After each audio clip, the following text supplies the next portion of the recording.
everyone. Please check the timestamps as some of today's stories are incredibly dark. I always have the darkest stories labeled in the pinned comment for those who may want to skip any. Without any more interruptions, let's begin.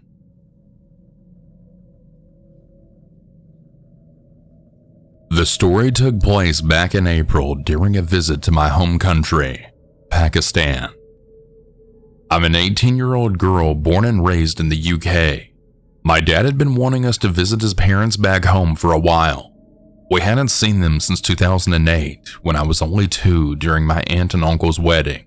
He thought Eid would be the perfect time to go, not just to celebrate with family, but because it could be our grandparents' last Eid given their age. So we booked a 1-week trip. I was excited but nervous too.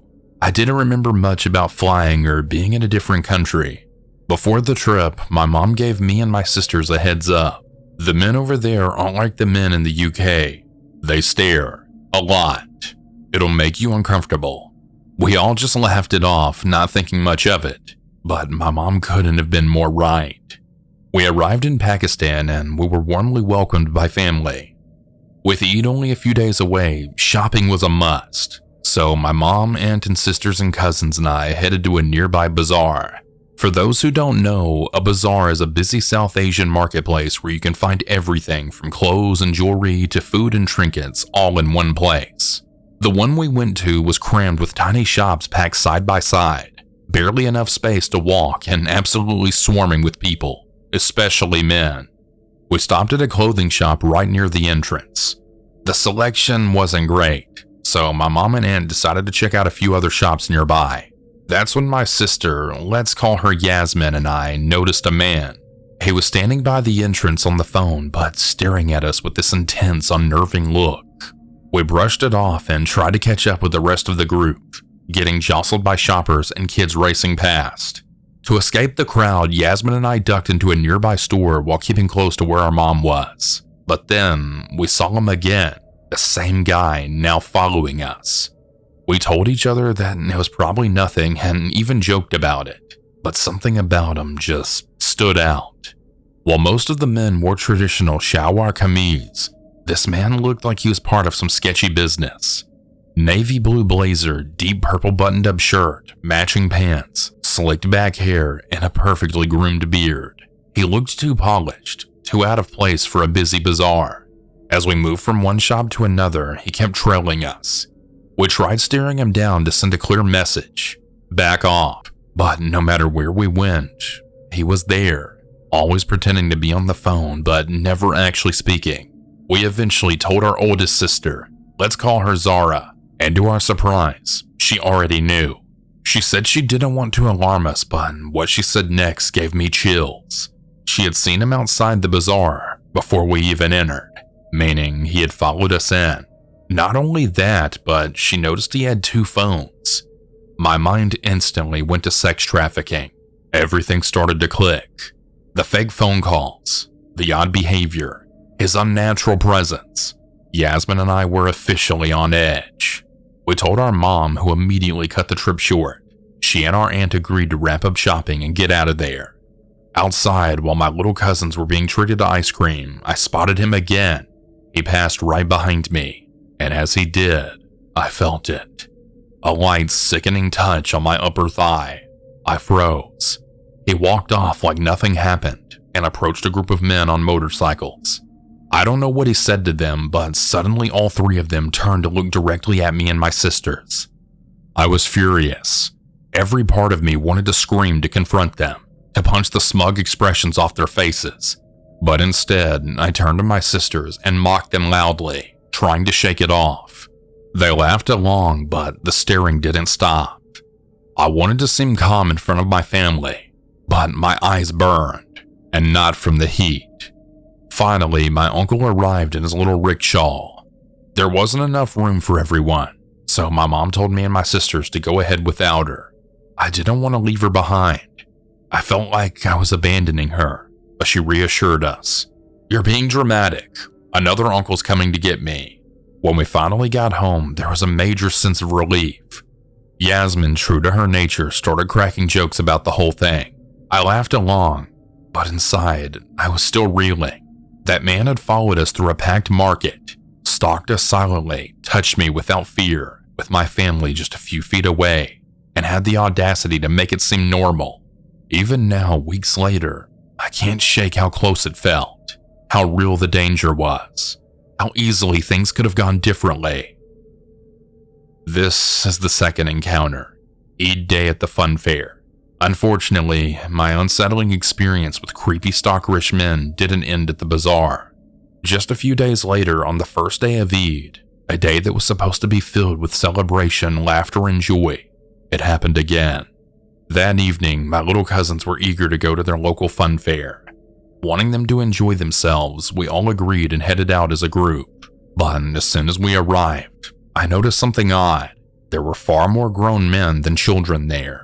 The atmosphere felt less like a family fair and more like a crowd of bored men lingering around for all the wrong reasons. Once inside, my sister Yasmin and a few of the older kids split off to go onto the bigger rides. I stayed behind with my older sister Zara, my younger sister, and our little cousins. While we waited in line for one of the kiddie rides, I happened to glance behind me, and instantly I regretted it. I accidentally made eye contact with a man standing a few feet away. The look in his eyes made my stomach turn. I don't know what he saw in that split-second moment, but whatever it was, it must have registered as an invitation, because from that point on, he latched onto the opportunity like a leech. To my discomfort, he got into the line behind us for a ride that was clearly meant for children. That alone felt off.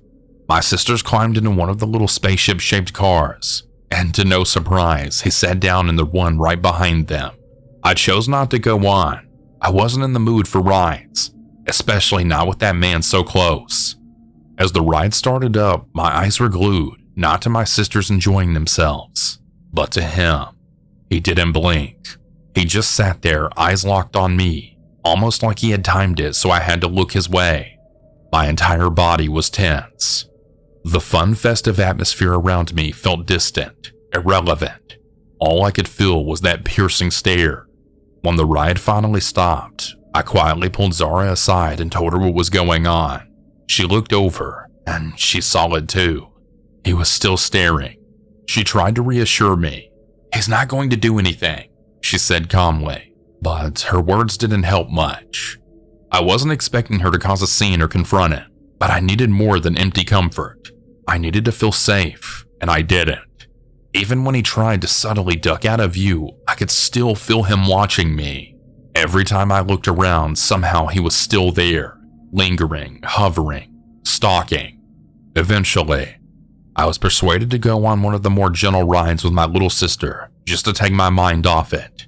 But the second we were done, we agreed it was time to leave. We stepped outside the fair to wait for my uncle to pick us up, and that's when he walked right by us, cool as ever, pretending like he hadn't just spent the last hour and half glued to my every move. He didn't look back. He didn't say anything. But I knew. And I think he knew I knew too. After that, my sisters and I decided to not go out again during the remainder of the trip. We stayed home with family or only visited other relatives' houses. I wanted to feel the warmth and spirit of Eid. I wanted to enjoy Pakistan, but instead, I had 2 disturbing encounters in just 2 outings. Both left me rattled. Both made me feel unsafe in public spaces that should have been harmless. To say I was unsettled would be an understatement. If anyone out there is listening to my story, especially fans of true scary experiences like this, please remember, these things aren't just stories. They happen. Always trust your instincts, stay aware of your surroundings, and never ignore that gut feeling. Your safety is everything.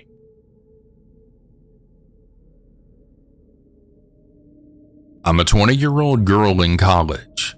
This happened when I'd been living with my 2 friends, Gemma and Natalie, in an apartment dorm on campus. These are fake names for the sake of privacy. Gemma and Natalie were my 2 closest friends, and I trusted them completely, until Natalie started dating my ex-boyfriend, Adam. Aside from the betrayal alone, there was a reason why I left him in the first place. Adam was toxic and controlling. He was very attentive, which was really nice, but it became overbearing pretty quickly. He'd want to be together 24/7, would get angry if I didn't text back, and constantly accused me of cheating. This mainly stemmed from me being in the performing arts and having to play opposite guys pretty often. It was ridiculous. The productions were professional, and Adam constantly accused me of cheating with my scene partners. I wouldn't put up with it anymore, and I broke up with him. Finding out that Natalie was dating him was a bomb in itself. I didn't talk to her for a few days, and she eventually cornered me. She tried to lecture me, saying, "We should act like adults, and not to make it weird." I thought she had a lot of audacity to say that, and even more audacity to start bringing him over. I'm a fairly involved student, and usually we'd come home late, and still I managed to always come home to find them sitting on top of each other on the living room couch. And what I found odd was every time the door to my room was always cracked. It was like clockwork, and the more it happened, the more weary I became. My clothes were also going missing, specifically things I needed. A dress approved for my sorority event? Gone. An outfit I'd planned for a paid music event? Also gone. I confronted both Gemma and Natalie about the missing clothes, and they both said that they didn't have any idea. In regards to the door, Natalie said it was probably just the cold air pushing it open. The weather was changing from fall to winter. I just let it go. The following week, I had a graded performance. Performance majors have 3 a semester, and this was one of them. I got ready in my room, and I went to leave. The door wouldn't budge. Dread hit me like a bucket of ice. My stomach twisted as I frantically started pushing at the door to no avail. It wouldn't open. Fully panicking, I started yelling and banging my fists on the door. I realized this was pointless. None of my other roommates were home. They all had classes.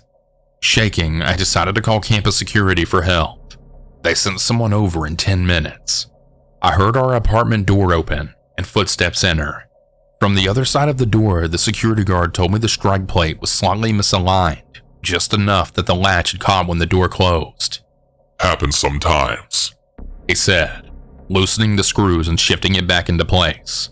The door opened immediately after.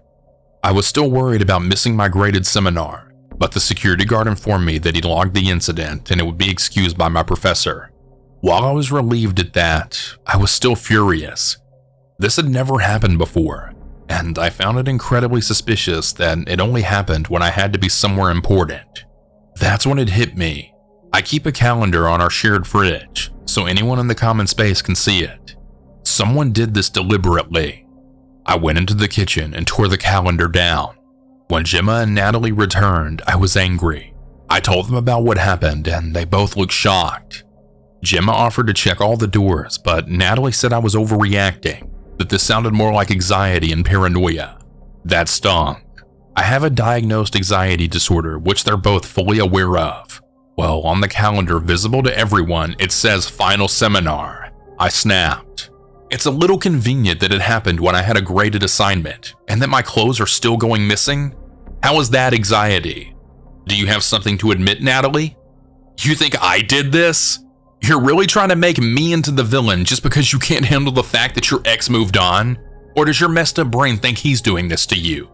I lost it. Natalie and I got into a heated argument that was so bad to the point Gemma had to interfere. I angrily told them both I would be moving out, and I locked my bedroom door before I left. I went out for a drive and ended up going to Kroger. I needed groceries for the week, and I needed to escape. I was really done with everything and pissed at Natalie. I went inside the store mulling over everything that had happened. I got what I needed, then walked to the parking lot to leave. What I saw nearly made my heart stop. That all too familiar feeling of uneasiness started to spike. I felt lightheaded, and I knew I was having a panic attack. There were 2 handprints pressed into the glass on my driver's side window. 2 distinct handprints that looked like someone was peering into the window. I was frozen in place, unable to move. This just proved my biggest fear. I took a picture for evidence in case no one believed me that something was wrong. Then I hopped inside my car and started driving back to the apartment. My hands were shaking and I floored it back to the apartment. I had nowhere else to go. I pulled up to the apartment and went to grab my phone when I looked at my notifications. AirTag has been detected traveling with your device. Before I could do anything, the sound of glass shattering rang out. I screamed, only to see Adam reaching through my broken driver's side window and unlocking my door.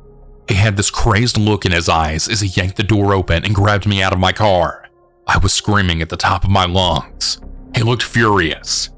"Stop being so fucking difficult," he snapped at me. "I tried being patient. I tried to let you live your life, but I had to fix things. You just had to keep doing this music and performing bullshit."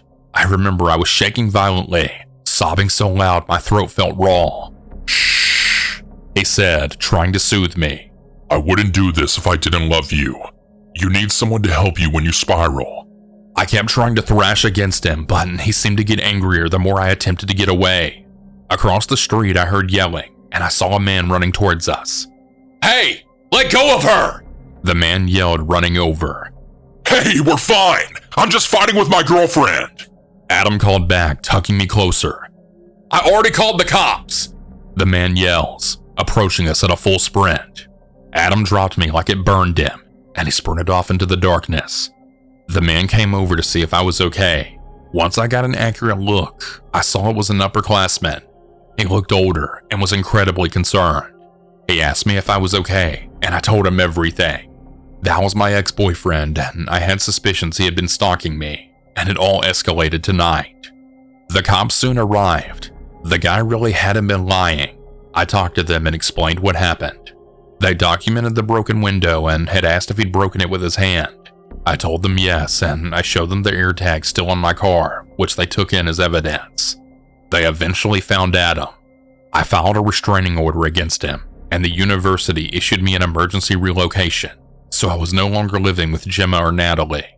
Speaking of Natalie, the police questioned her, and I soon found out that Natalie had given him her spare key. At the beginning of the semester, we all got spare keys, and Natalie had given hers to Adam. Apparently, it was because he was her boyfriend and she thought he should have access to where she lived. She claimed she didn't know it was this bad and tried to play innocent. She tried to message me shortly after everything unfolded, but I ended up blocking her.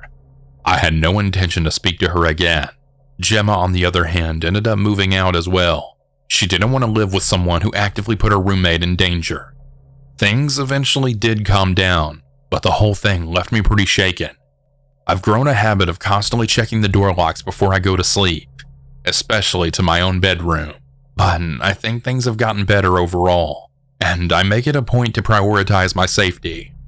To those listening, I highly encourage you to listen to your instincts. If you feel something is wrong, do not let anyone minimize your feelings.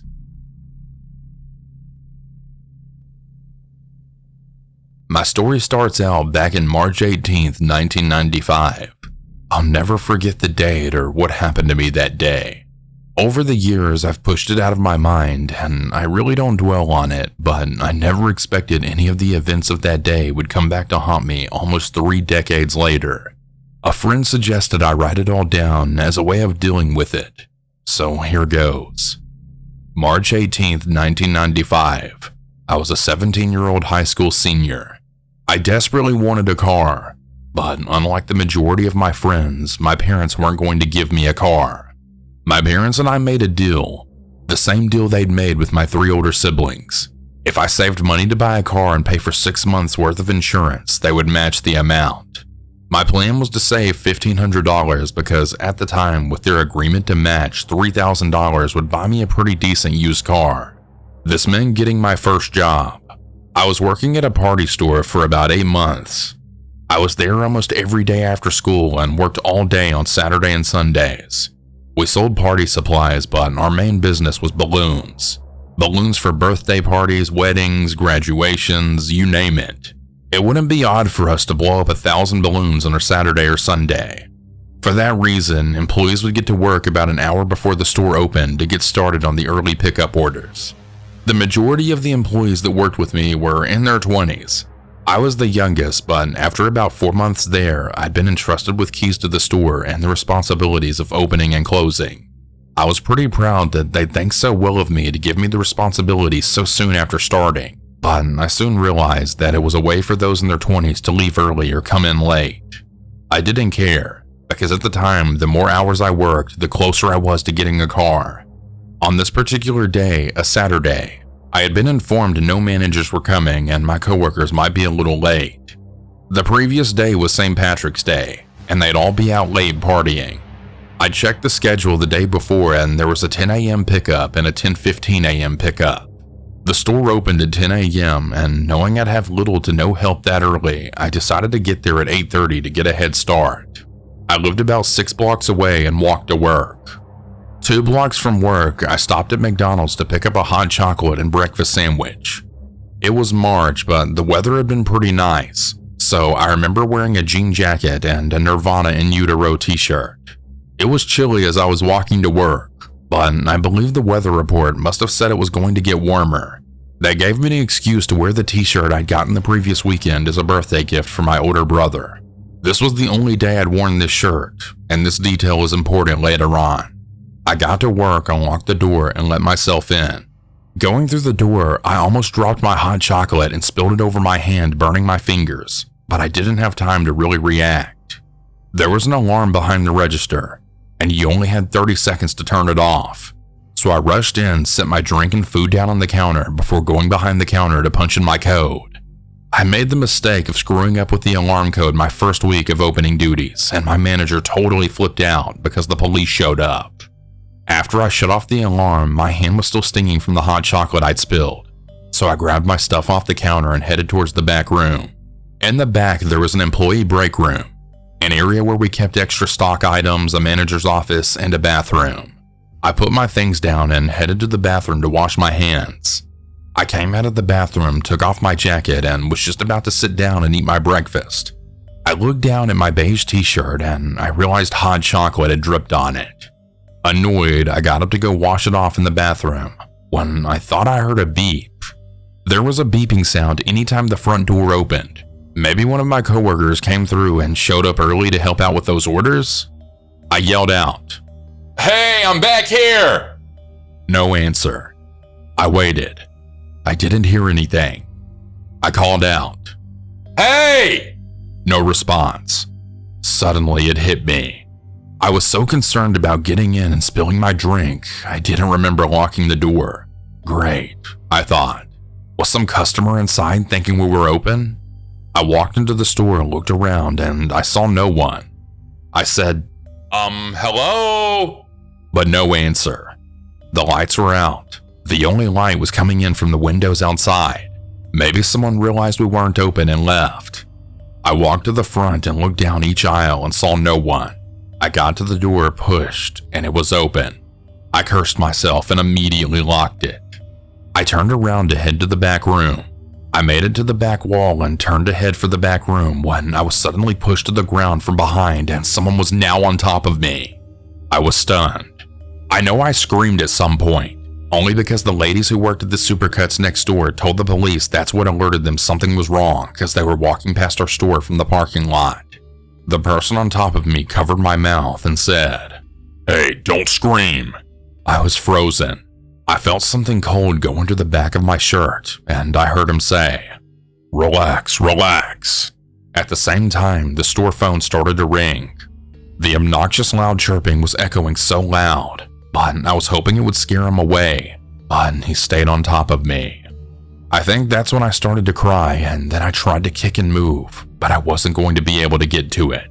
I heard a strange sound of something ripping. I could feel something cold going down my back, and I was afraid I was being stabbed. The phone stopped ringing, and all I could think of was I wouldn't see my family again, and I wanted my mom. Suddenly, I heard pounding on the front glass door and windows. I couldn't see anything from the floor. The next thing I knew, the person was off of me, and they went into the back room. I heard the crash door open and slam shut. I was afraid to get up, so I stayed face down on the carpet for a minute or two. What if he came back? The phone rang again, but the pounding on the door had stopped. I knew I had to get to the phone. When I stood up, I walked toward the front of the store and I saw one of the ladies from next door looking through the glass doors. She saw me and she started to yell something, and she was pulling on the door. I ran to the door, unlocked it, and let her in. I was crying and nothing she was saying was registering, but the cops showed up minutes later. From what I was told, they heard the scream, thought maybe a coworker and I were playing around, but just to be sure, they tried to call.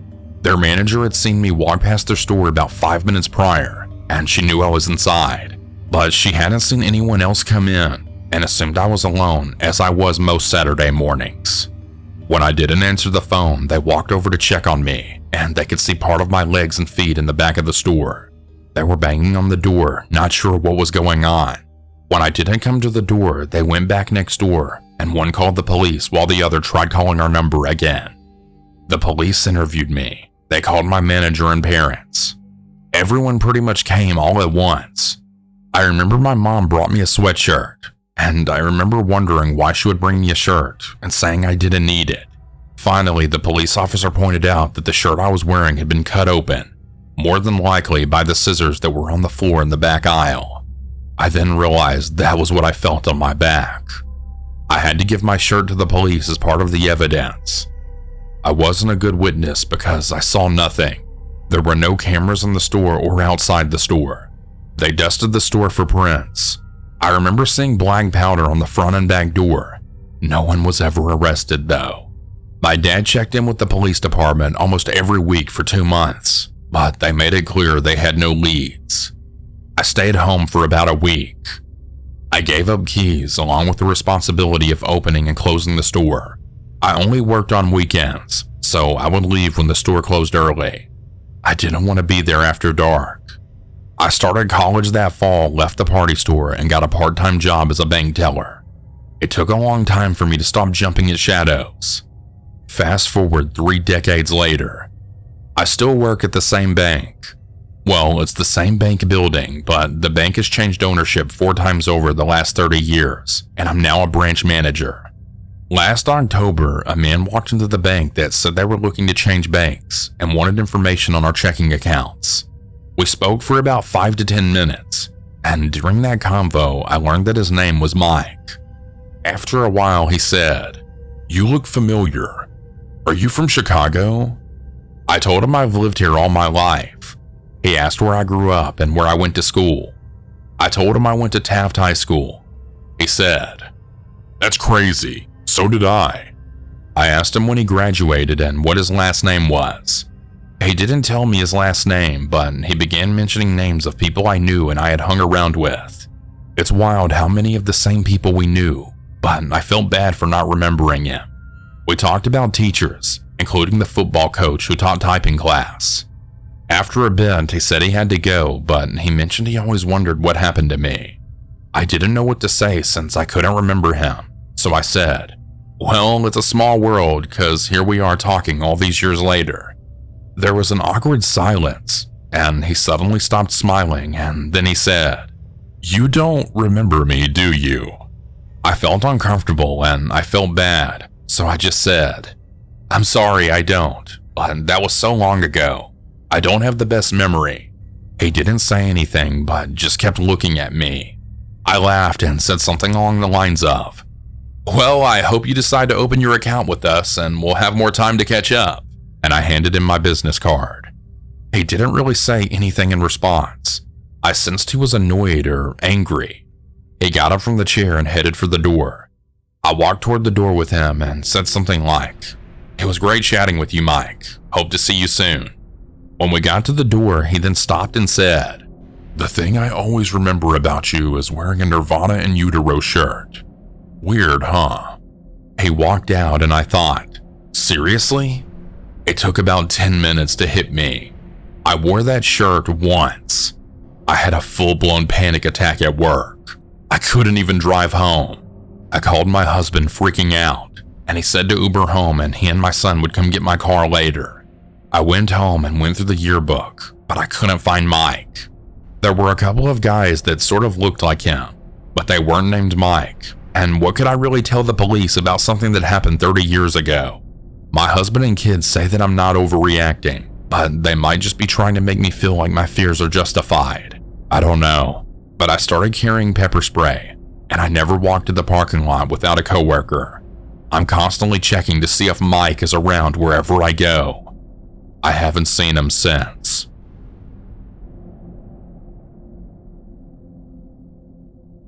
I'm a 28-year-old male, and this happened 6 years ago. I was in a New Jersey beach town for work where my team and I were at a client site each day during February. We were all staying at a hotel. Now, this beach town was a complete ghost town this time of year, and it was creepy to begin with.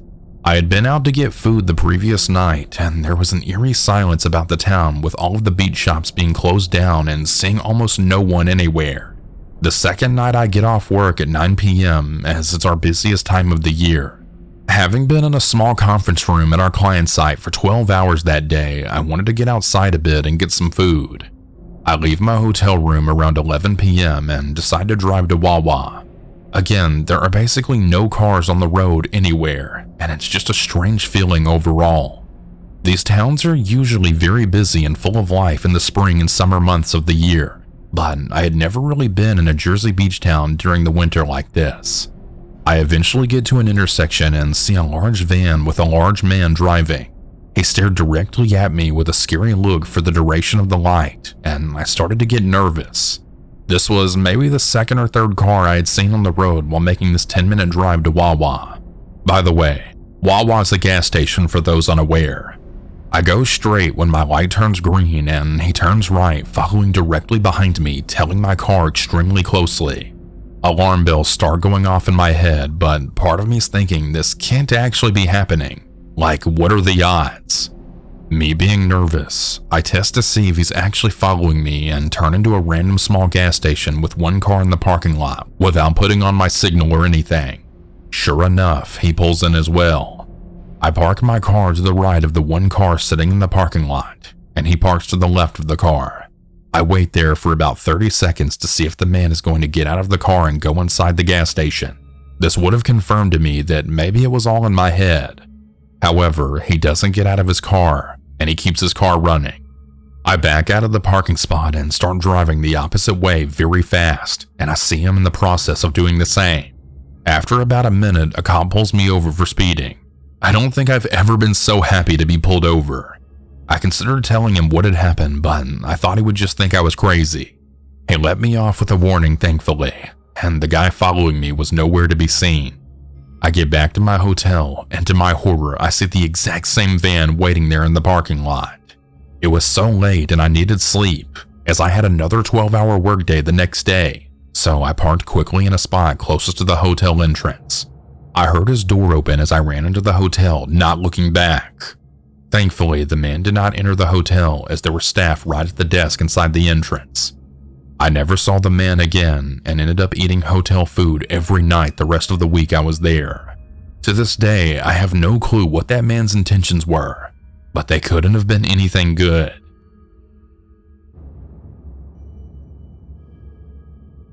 This happened literally under an hour ago as of the time I'm typing this. I'm a 22-year-old woman who's visually impaired.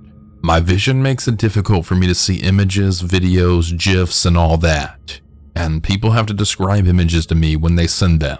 Otherwise, I won't know what to look for and won't be able to piece together what my eyes are looking at.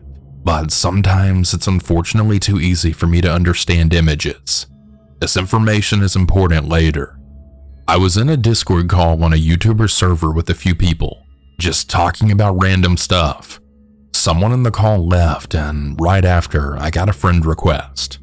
I ignored it for the time being because I was focused on talking, and I can't add friends on Discord if I'm on a call because it glitches out and disconnects me from the call. Anyway, I left the call a few minutes later because I wanted to record my own story time, one I've been wanting to share for a while but was too lazy to. So I left the call, added the random person back without checking their profile, then recorded my video. Literally right after it was done exporting to my files, I heard the Discord call ringtone and swapped windows to see a name that was literally just a bunch of X's with a period in the middle. I clicked the decline button and was going to start working on the thumbnail when I heard the call ringtone again. I declined again and finally looked at the chat it was coming from.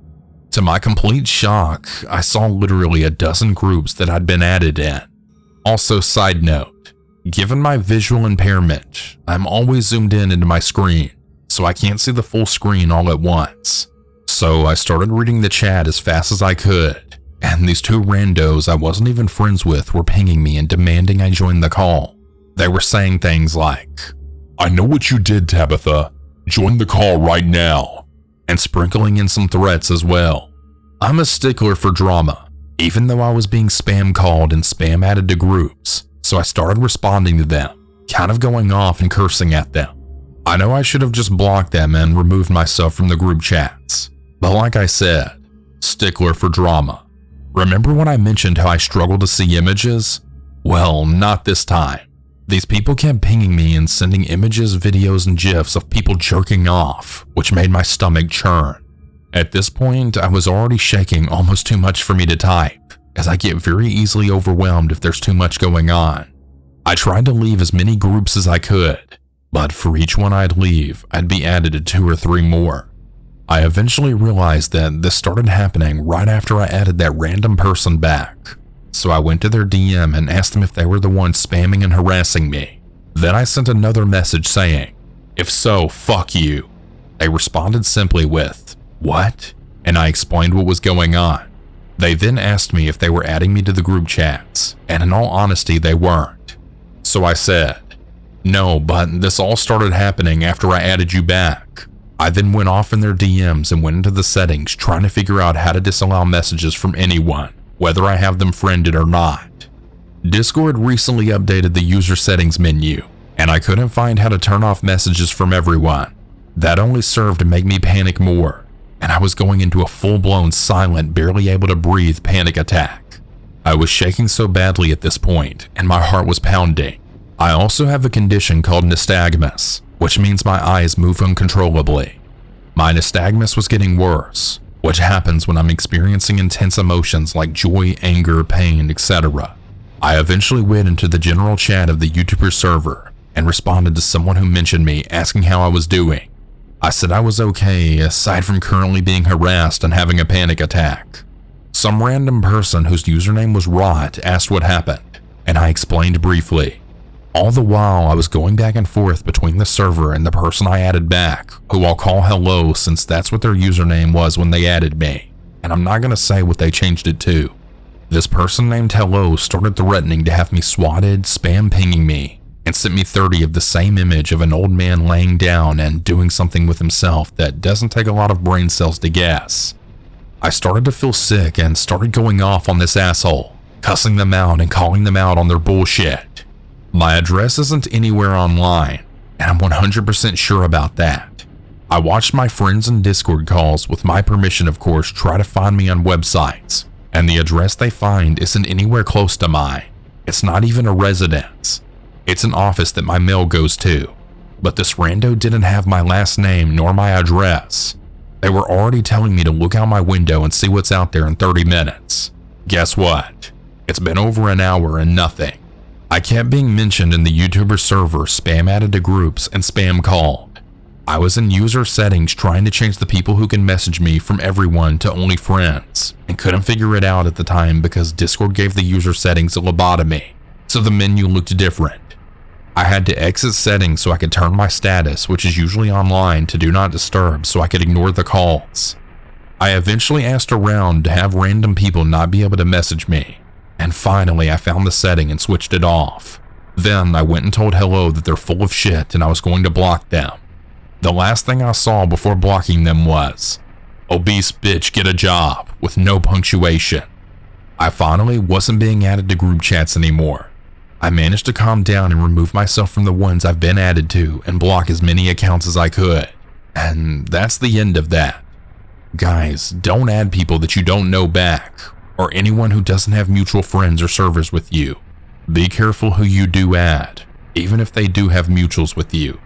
The internet can be a scary place, and even though I knew I wasn't going to be swatted or harmed any further than online harassment, it still really shook me up.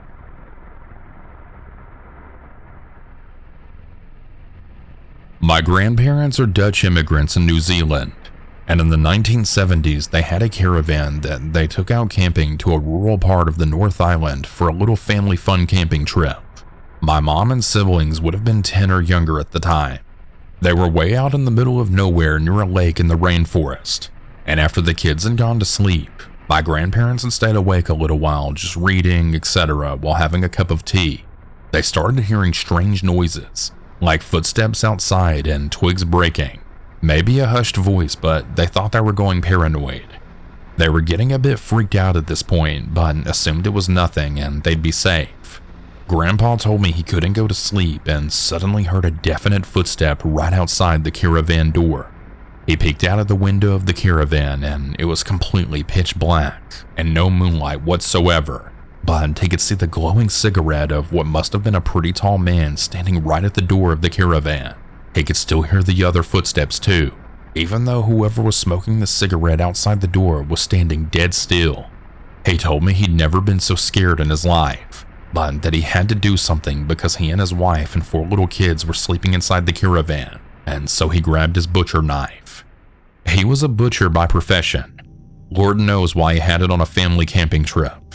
He opened the door to confront or yell or do whatever he could to scare the people away, but when he opened the door, he saw no one and heard no noise. He thought he was going crazy, but he saw the cigarette butt on the ground right outside the door, freshly finished. He got into the car straight away. He had everything ready to go, luckily, because he had already planned on beginning driving early the next morning anyways. He then drove everyone away and found somewhere else near a town to stay instead. This story freaks me out every time I think about it.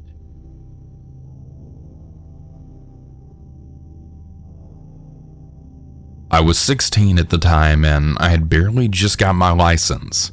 I had a friend in school, a girl whom most considered boy crazy, but to my disappointment, she wasn't interested in me.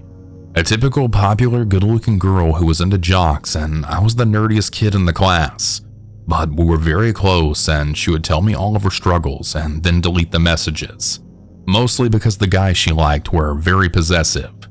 In the dead of the night in the winter, I got a call from her. This was very unusual, mostly the calling, but also it was a school night and it was very late. She was speaking in a hushed, shaking voice and she asked me to come pick her up. I knew something was wrong, but she had to hang up after giving me the address. This was before the GPS, and I barely knew how to get to school, but I printed out a MapQuest route to her boyfriend's house in a different city. She asked me to bring her clothes, specifically a shirt, underwear, and some sweats. I pushed my car out of the driveway and coasted until I was sure my parents couldn't hear it. I got to the house and she came out, obviously trying to make as little noise as possible.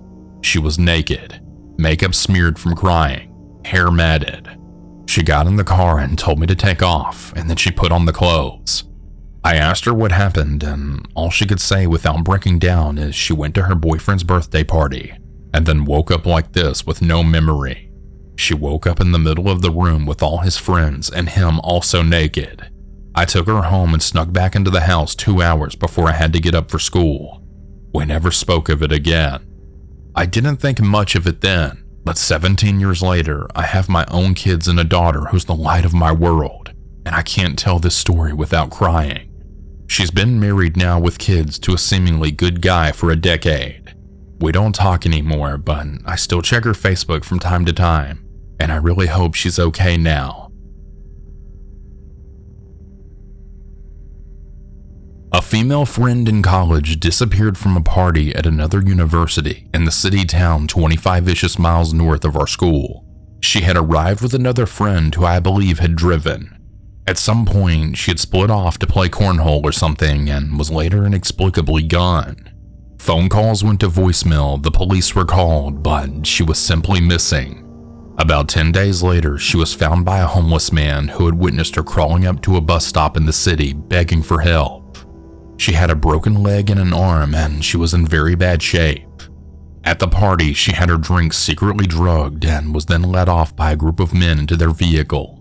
She was taken to an apartment where she was drugged, repeatedly raped, and locked in a small room in between with a bucket to use as a bathroom. At one point, after being injected with heroin and raped, she somehow managed to convince one of her captors to allow her to use the actual bathroom to clean herself up. This bathroom had a small window to the outside, and with the shower running, she managed to squeeze out and she fell from the 3rd story into a large bush. From there, she crawled from the apartment complex to the road and bus stop, where the homeless man saw her and called the police. Many cars stopped upon seeing her, making her captives unable to recapture her. 3 men were later arrested for the atrocious crime after surveillance cameras allowed police to locate the apartment which she jumped from. She returned to our university almost 2 years later, graduated, and became a nurse.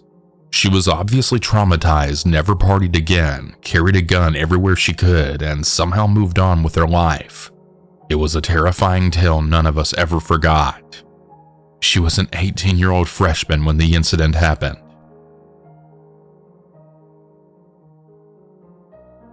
This is 100% true as it happened to me. It's probably more spooky than scary. I'll let you be the judge.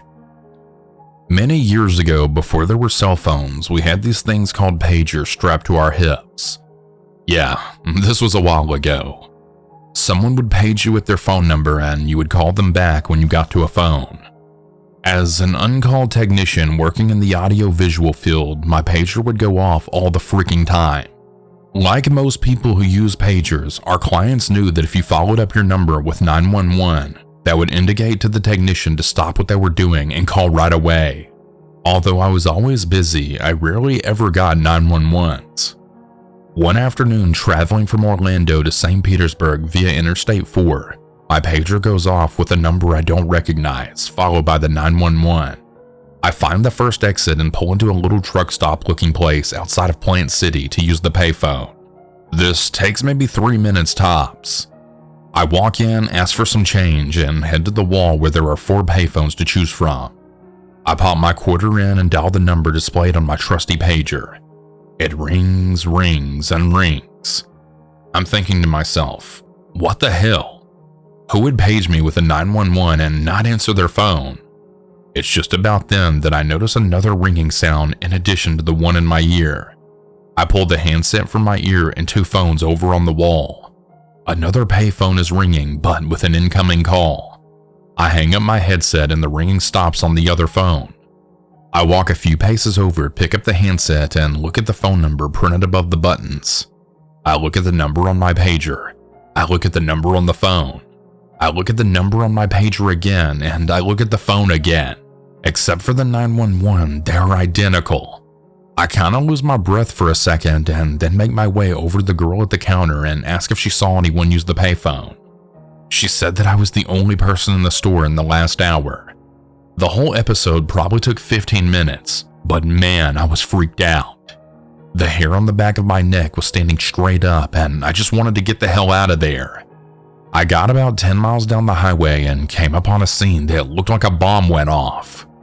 A 4-car pileup involving a tractor-trailer hauling a load of steel that had come loose, state troopers and paramedics just arriving.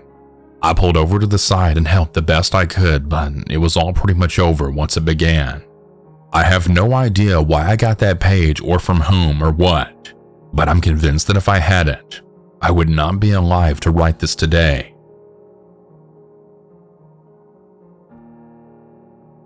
I, a 29-year-old female, had a very strange encounter with an older man back in college. Like many college students, I was struggling for money. I lived in an area most would consider wealthy.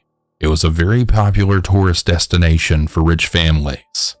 As a result of that, I decided it would be a good idea to go onto a sugar baby website to try and earn a passive income. I've heard horror stories from prior sugar babies and would get cold feet when talking about meeting up with the men online. At one point, I decided to suck it up, as I needed money to pay rent, and made plans to meet up with one of the men.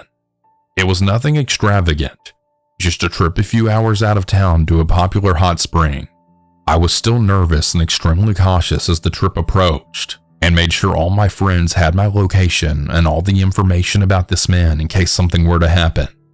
The night before the trip, he had reached out to confirm the plan and wanted to make sure I felt as comfortable as possible. He asked if I needed him to come pick me up and if I wanted my own room at the hotel, just in case I wasn't wanting to stay in a room with him. I told him I'd drive myself so I'd be able to leave freely at any time, and said I'd like my own room. Driving to meet him, the nerves kept growing. I should have listened to my gut. When I arrived at the hotel, it wasn't anything but what I expected. It was a tiny, dingy motel with about 10 rooms and looked almost abandoned. I saw the man standing outside talking, who I assumed was a worker. They seemed friendly, like old pals. I got out of the car and went to meet the man face to face for the first time. He was nothing like I expected. He looked very dirty and tired. He asked if I wanted to take my things to the room, and as he opened the door, I saw 2 beds, one of which already had his belongings scattered about. I asked about the separate room, to which he informed me the motel was sold out for the night, so we'd have to share. I should have gotten in my car and left, but I was tired after the long drive, and it was getting dark. Sharing a room with a stranger seemed more logical than driving hours home on roads I wasn't familiar with for miles and miles without cell service in the dark. After I put my belongings in the room, the man suggested we go to dinner. He said it was just down the road and he would drive. I agreed and got into his truck. I immediately noticed how disgusting it was. There was mud everywhere, and all the plastic was caked with a thick layer of what I assumed was dog slobber and hair. He got on the main road for the town and drove towards the restaurant. My understanding was that it was just down the road. I was incorrect. We drove for about 30 minutes before arriving at the next town over where the restaurant was actually located. Sitting down to eat, I was filled with dread. I didn't want to be there any longer, but it would definitely be too late to drive home once I got back to my car. I ate quickly and tried to keep the conversation polite and friendly, as this man seemed to be someone I wouldn't want to anger. When we got back to the motel, I was searching for anywhere else to stay in the area, but everything was something I couldn't afford. He then offered to take me to the hot springs, and I agreed again, as being in a public area felt the safest. After arriving at the hot spring, he enlightened me as to why he picked that specific location. A girl he used to see worked there, and he wanted to make her jealous. After a while, it seemed that he realized she no longer worked there and wanted to go back to the motel. Back in the room, he began talking about his life, and I started to think that maybe he wasn't as creepy as I had thought. Maybe he's just a lonely old man who wanted some company. I became more relaxed as the conversations went on, until he started talking about his ex-wives. I'm a little fuzzy on the exact details of the conversation, as I became tense and panicked with every sentence he added. What I do remember is that his first wife was murdered, and he came home to find her body, and the second one had gone missing, and the police believe she was killed and hidden somewhere. I very calmly excused myself to the bathroom and texted any male friend I had asking them to come to me. It was almost 2 a.m. at this point, and no one was willing to make the drive. I did have one friend who called me and told me to leave the call running as long as I needed until I could leave. I came out of the bathroom and let the man know I was going to sleep. He said it was a good idea since it was so late, and headed into the bathroom. He came out after just a few seconds holding an old straight razor. He asked if I would be willing to help him shave his face before bed, and made a comment about how nice the razor feels on his neck. I declined, and I told him I was really tired and would be going to bed. I put my phone on the charger with the call still running, set my alarm for sunrise, and I tried my best to pretend to be asleep. For the next few hours, I could hear him walking around the room and rummaging through his belongings. I'm certain at one point he was standing at the foot of my bed watching me sleep. As soon as my alarm went off, I got up, ran to the bathroom, and changed. When I came out of the bathroom, he was fully dressed and the front door was wide open. His whole demeanor had changed from the night before. He was angry. I grabbed all of my items and headed towards the door. As I was leaving, he threw some money at me and yelled that I needed to get all of my shit out of the fridge, which was just a half-empty bottle of Gatorade. As I was pulling out of the parking lot, I noticed the surprising lack of vehicles for a place that was supposed to be sold out. When I got home, I went to delete my profile off the site, and I saw I had a message from the man. He said he wanted to let me know how nice it was to spend time with me, and he wanted to come visit me in the near future. Yeah, totally not happening.